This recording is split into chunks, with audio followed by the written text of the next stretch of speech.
कबीर नामं परमं पुनीतं योगे योगे स्वामी हरत दुःखं दातार मुक्तं पुरुषं पुराणं चरणारविन्दं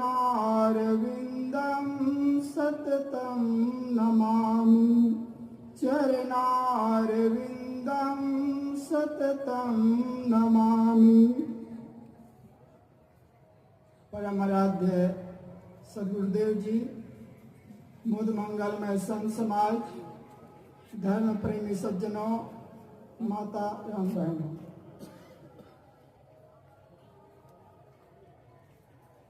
हम सबका बड़ा ही सौभाग्य है 2025 महाकुंभ में हम सम्मिलित हैं। इस धर्म नगरी में बहुत से लोग चाह करके भी इस नगरी में नहीं आ पाते हैं और हम सबको सब चीज सुलभ हुआ। बड़ा ही कोई जन्म में और इस जन्म में भी पुण्य किए होंगे, उसी का ही यह फल है और इस पुण्य को हम सबको बरकरार रखना है। इसके लिए सदगुरु कबीर साहब अपने मौलिक ग्रंथ बीजक में मानव से बात ही करते हैं। सदगुरु कबीर साहब मानवतावादी और मानव से ही बात करते हैं। कहीं शून्य में या कोई पिंड पर इंकित नहीं करते हैं। साहब कहते हैं, भंवर उड़े बग बैठे आई, रैन गई दिसो चली जाई, हल हल कांपे बाला जीव, ना जाने का करिए पीव, कांचे बासन पिके न पानी, उड़ गए हंस काया कुमलानी, काग उड़ावत भुजा फिरानी, कहाई कबीर यह कथा सिरानी। जैसे यह मेला थोड़े दिनों के लिए है, वैसे ही यह हमारा जीवन भी बहुत थोड़े दिनों के लिए है। जैसे इस मेला में जितने लोग आए हुए हैं, सब पुण्य के काम कर रहे हैं, सत्कर्म के काम कर रहे हैं। कोई दान कर रहे हैं, सेवा कर रहे हैं, नाना प्रकार के सेवा के आधार हैं। कोई हॉस्पिटल खोले हुए हैं, कोई अन्य क्षेत्र खोले हुए हैं, कोई और भूले को राह दिखा रहे हैं। बहुत प्रकार की यहाँ सेवा हो रही है। ऐसे ही हमें इस मानव जीवन में सेवा के काम, स्वाध्याय का काम, आत्मस्वरूप का काम, कल्याण का काम कर लेना चाहिए। तो सदगुरु कबीर साहब इशारा करते हैं, भंवर उड़े बग बैठे आई, रैन गई दिसो चली जाई। भंवर क्या है और बगुला क्या है? सदगुरु कबीर साहब उदाहरण के माध्यम से अपनी बहुत सारी बातें लोगों को समझाते हैं, अपने श्रोताओं को समझाए हैं।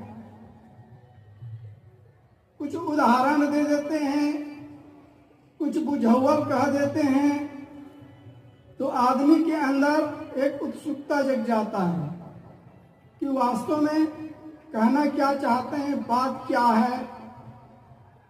ऐसी चुटीली बात में गुदगुदी होती है, आदमी सुनने के लिए सजग भी हो जाता है। तो सदगुरु कबीर कहते हैं, भंवर उड़े, भंवरा उड़ गया और बगुला आकर के बैठ गया।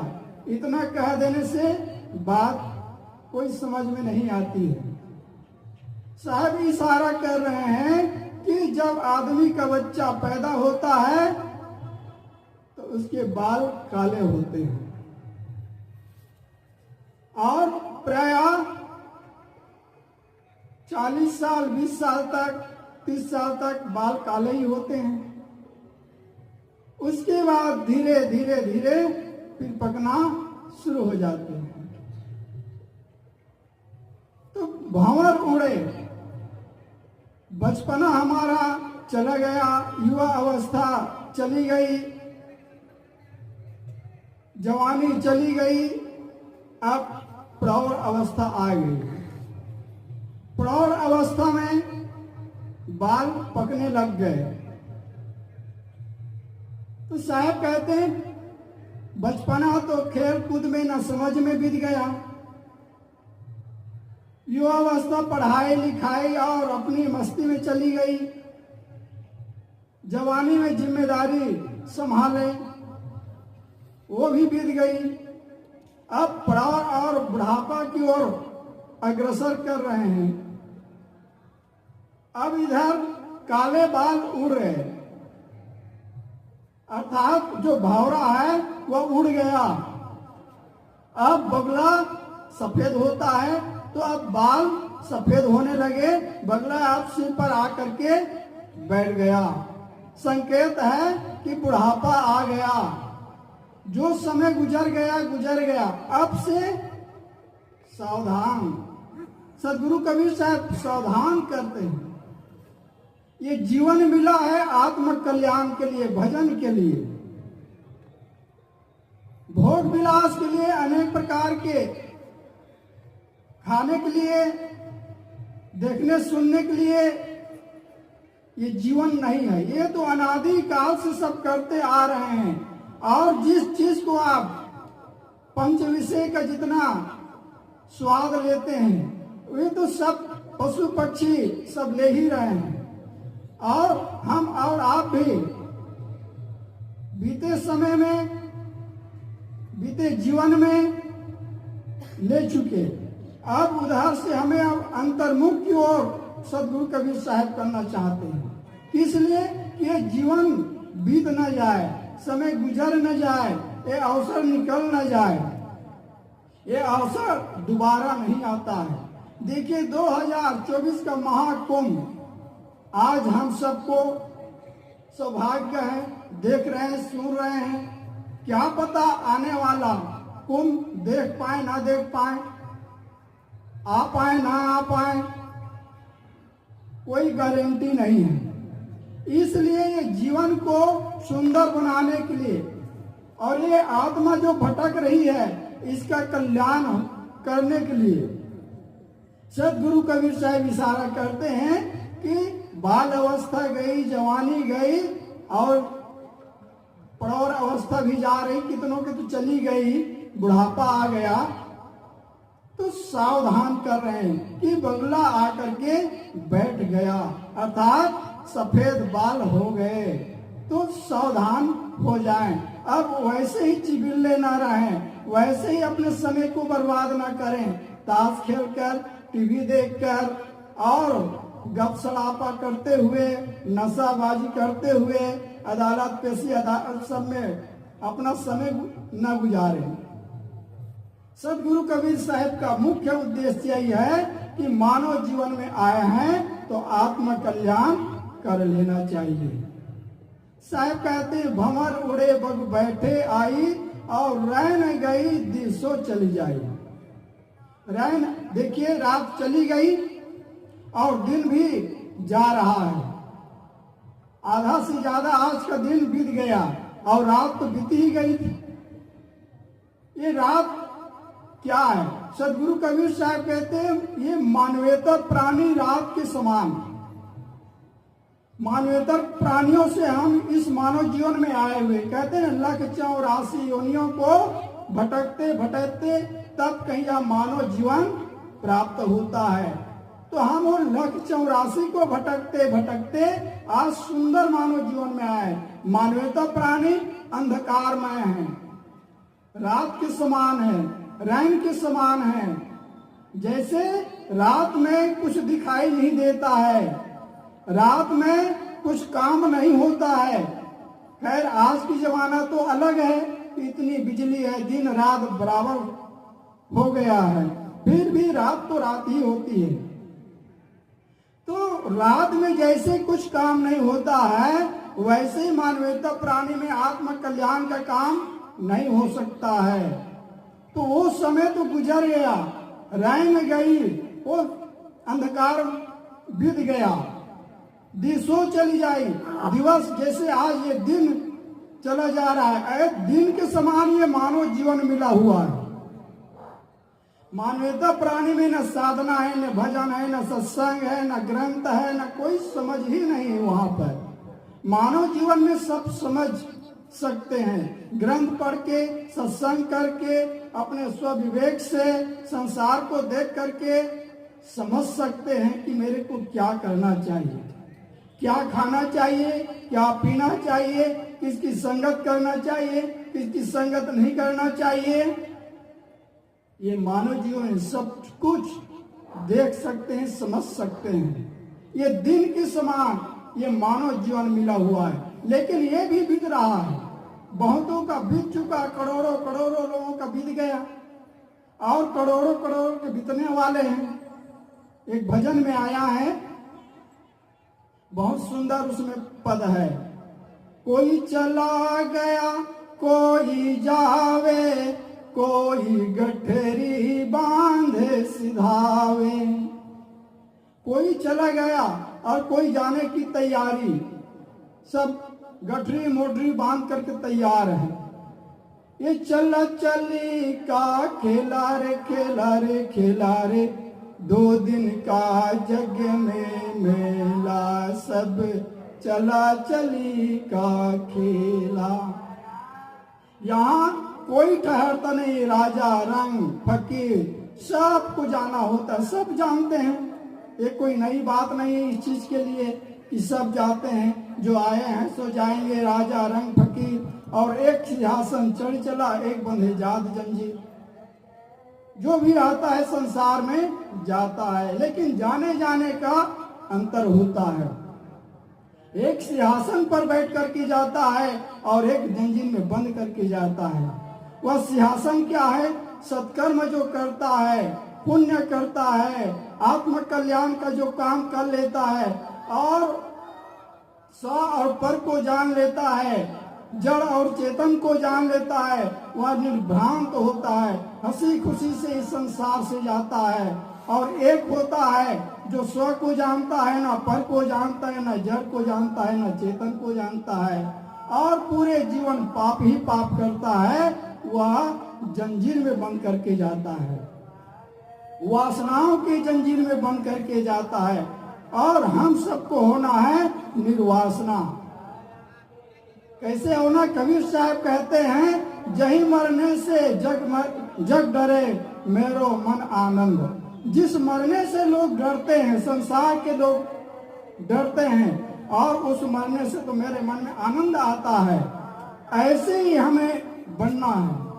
तो सदगुरु कबीर साहब कहते हैं, रैन गई दिशो चली जाई, हल हल कांपे बालाजी, न जाने का करिए पीऊ। ये हल हल कांपते हैं बालाजी। जो अज्ञानी लोग होते हैं, अबोध होते हैं, जैसे बच्चा अबोध होता है तो अंधेरे में जाने से डरता है, सुनसान में जाने से डरता है, बहुत सी ऐसी जगह जाने से डरता है, लोगों को देख करके डर जाता है। ऐसे ही जो अबोधी जीव है, मानव है, वह डरता है अपने कर्म को लेकर के।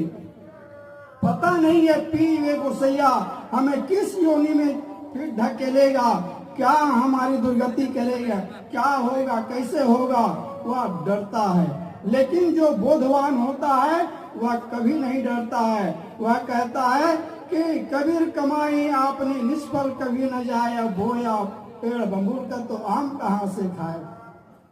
हम जो किए हैं वही हमें मिलेगा। तो इसलिए हमें निर्भ्रांत होने के लिए अच्छा कर्म करें, कभी कहीं भी डर नाम की चीज ना हो। ये 3 प्रकार के संशय होते हैं, व्यवहारिक, आदिदैविक और आदि भौतिक। इसमें एकदम बिल्कुल सबको निर्भ्रांत हो जाना चाहिए। ये सदगुरु कबीर साहब का ये पारक सिद्धांत का ज्ञान है। इसको जो समझ लेता है वह कहीं भटकता नहीं है, उसके अंदर में कहीं भय नहीं रह जाता है, कहीं उसके अंदर ज्ञान नहीं रह जाता है, कहीं ठगाता नहीं है, हर जगह वो बलवान और पहलवान होता है। तो सदगुरु कबीर साहब कहते हैं, हल हल कांपे बालाजी न जाने का करिए पीव। साहब आगे कहते हैं, कांचे बासन टिके न पानी उड़ गए हंस काया कुंभलानी। इस पंक्ति में इस शरीर के क्षणभंगुरता पर प्रकाश डालते हैं। कहते हैं कि कांचे बासन, जो कच्चा बर्तन होता है, घड़ा होता है, उसमें पानी टिक नहीं सकता है। जैसे उसमें पानी डालेंगे, जो पका नहीं है उस बर्तन में पानी डालेंगे तो क्या होगा, बर्तन गल जाएगा, बिखर जाएगा, टूट जाएगा।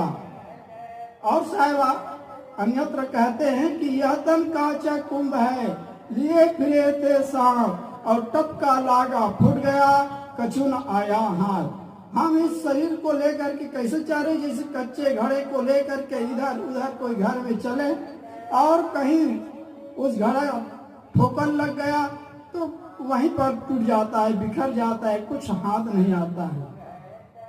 ऐसे ही हम ये कच्चा शरीर को लेकर के चल रहे हैं, फिर रहे हैं, कहीं एक्सीडेंट हो जाता है, कोई आदमी कहीं गिर जाता है, कहीं से गिर जाता है तो वहीं पर चकनाचूर हो जाता है, फिर हाथ में कुछ आता नहीं है। अब एक्सीडेंट होता है तो ऐसी बुरी तरह से एक्सीडेंट हो जाता है कि उसके मलमा को भी खुरपी से, फावड़ा से खुरुच करके निकालना पड़ता है।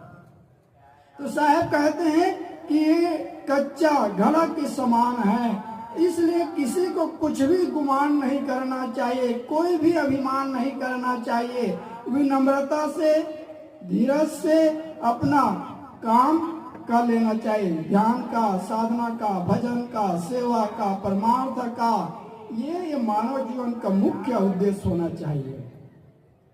तो कांचे बासन टिके न पानी उड़ गए हंस काया कुंभलानी। जब यहाँ से इस काया से हंस उड़ जाता है तो ये काया कितना सुंदर से सुंदर हो कुंभला जाता है। जैसे तालाब से कोई कमल निकाल लें तो कमल कितना देर तक स्वस्थ रहेगा, कुम्हला जाता है।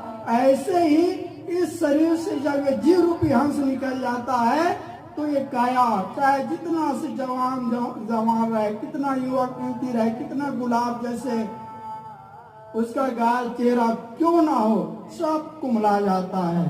ये जीव के महत्व को समझना हम सबको चाहिए। सदगुरु कबीर साहब का यह छोटा सा पद, इसके आधार पर मैं कुछ कहने का प्रयास कर रहा था। हमारे